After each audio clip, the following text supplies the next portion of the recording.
অপরাধ নেবেন না মহারাজ। তবে বাচ্চাদের আমিই বুদ্ধি দিয়েছিলাম যে মহারাজকে চরম খাটান খাটাতে হবে। গোপাল, তুমি?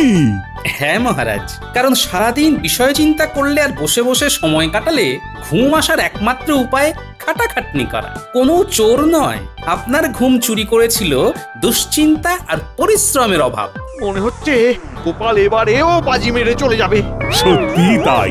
তবে গোপাল, এই কথাটা তো তুমি আগেও বলতে পারতে আমায়। নিশ্চয়ই পারতাম, তবে যতক্ষণ না মহারাজ আপনি নিজের অভিজ্ঞতা দিয়ে এটা বুঝতেন ততক্ষণ বিশ্বাস করতেন না।